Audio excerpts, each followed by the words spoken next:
यह कहानी एक गहरी भक्ति और भगवान श्री कृष्ण के प्रति अद्भुत भावनात्मक लगाव को दर्शाती है। एक लड़की जो बचपन से ही भगवान कृष्ण की अनन्य भक्त थी, अपने जीवन में उनकी कृपा का अनुभव करती है। उसका विवाह भगवान की कृपा से वृंदावन के एक प्रतिष्ठित परिवार में होता है। विवाह के बाद जब वह पहली बार वृंदावन जाती है तो अपने पति के साथ यमुना के किनारे पहुंचती है। उसका पति स्नान के लिए जाता है और उसे वहां सामान की देखभाल के लिए बैठा देता है। उस समय वह लड़की मन ही मन भगवान कृष्ण के प्रति अपने भावों को नया रूप देती है। वह सोचती है कि अगर भगवान श्री कृष्ण 16 वर्ष के हैं और उसके पति 20 वर्ष के, तो भगवान उसके देवर के समान हुए। वह इस नए संबंध से आनंदित होती है और कृष्ण को मन ही मन भाभी कहने का आग्रह करती है। उसी समय एक बालक उसे भाभी भाभी कहकर पुकारता है, लेकिन घूंघट में होने के कारण वह उसे देख नहीं पाती। बालक जिद करता है और आखिरकार उसका घूंघट हटाकर उसका चेहरा देखता है और भाग जाता है। लड़की अपने पति को यह घटना बताती है और पति उसे भरोसा दिलाता है कि अगर वह बालक दोबारा दिखा तो उसे सबक सिखाएगा। कुछ समय बाद जब वह और उसका पति बाके बिहारी जी के दर्शन के लिए मंदिर जाते हैं तो भीड़ के बीच वह स्त्रियों के साथ आगे बढ़ती है। पति उसे घूंघट हटाकर दर्शन करने के लिए कहता है। जब वह घूंघट हटाती है और बाके बिहारी जी को देखती है तो चौंक जाती है। उसने वहाँ बाके बिहारी जी की जगह वही बालक देखा जो उसे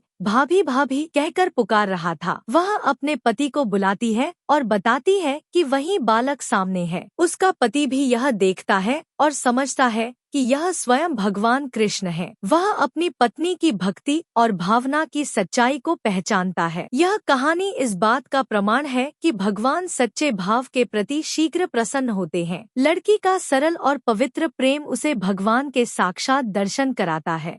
जय श्री कृष्ण।